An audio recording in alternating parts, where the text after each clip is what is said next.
After a lacklustre draw brought an end to Albion's winning run, the Baggies look to get back to winning ways this weekend when they are entertained by our local neighbours, but a young and energetic side at St Andrews could prove a thorn in our side.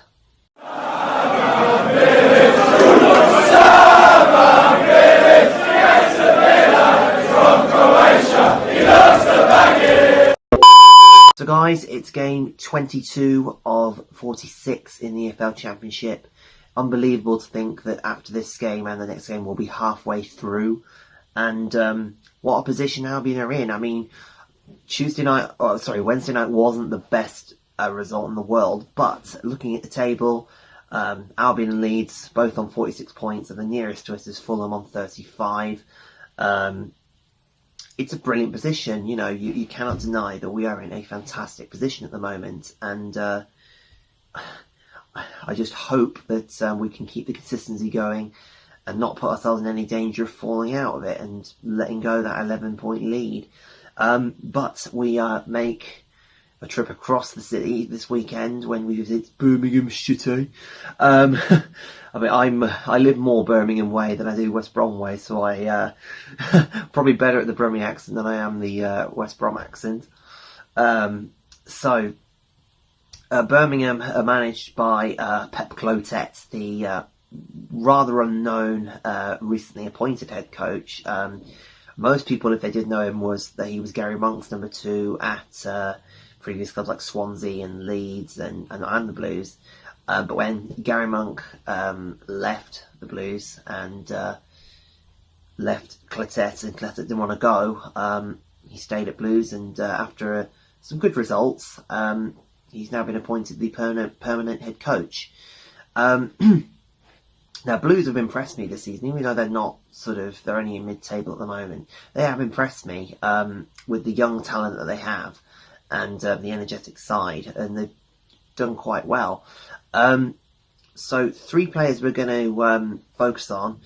The first one is their top scorer so far, which is Lukas Jukovic, who was, I believe, a target for Albion before we acquired Charlie Austin. Now, personally, I wouldn't have gone for him. I think he's too old for our side in terms of a striker. But, you know, he's doing well with the Blues at the moment. The second player we're going to have a look at is Ivan Sunjic, who was their Croatian signing in the summer. I think Albion may have been after him as well. But they did a really good deal with him. He's a fantastic player, great midfielder. I'm surprised a team like the Blues managed to acquire his services. And the third player we're going to look at is the 16-year-old teenage wonder Jude Bellingham, an academy graduate of the Blues. And he's their youngest ever scorer, youngest ever starter, I think, in a league game. It's just an unbelievable talent, and you know, at 16 years old to be playing Championship football week in, week out. It's just unbelievable. But an honourable mention I will give is our ex-player from last season who did absolutely nothing for Albion, Jefferson Montero. Blues fans rate him. I don't personally. I think he was awful last season. I don't know what was wrong with him, but yeah. Anyway. So guys, obviously on Wednesday night, the winning run came to an end. It wasn't pretty, it wasn't great. Slaven took a gamble in taking off Pereira and Diangana, and it didn't really work. It was clearly evident that the creativity, even with Romain Sawyers, even though his passing creativity was severely lacking in the first half, and Wigan were just all over us at times.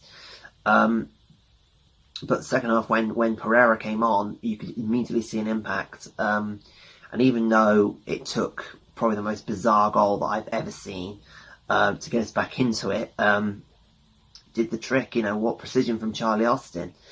But I think Slaven is sensible and he's intelligent, and I think he'll do the right thing this weekend. I think if Diangana fully fit, straight back in. Pereira, straight back in. I'll be honest, Charlie Austin was a little slow again, so I would consider thinking about putting Hal Robson-Kanu back up front. And yeah, we need to get back to our ruthless, ways. I mean, we went from beating Swansea, a team that's going to the playoffs at the minute, going for the Premier League, beating them 5-1 to drawing 1-1 with a team that's fighting relegation and not the strongest by any stretch. We just need to be careful of the Blues. They've caught out a few teams this season. It's going to be a good one. I mean, everybody loves the local derby, and to be honest, I do like the Blues slightly because obviously we have mutual enemies in Villa and the Wolves, and I do have a couple of friends who are Blues fans. They're really good and everything. So it's going to be a good game, I think so. It's going to be entertaining. Hopefully get a stadium-wide rendition of Shit on the Villa, maybe. But yeah, hopefully we can get back to winning ways, and hopefully we can maintain our position at the top two.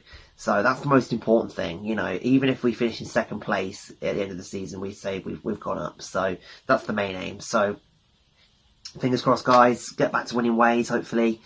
Don't forget to like, comment, and subscribe. And here is my score prediction for the game on Saturday.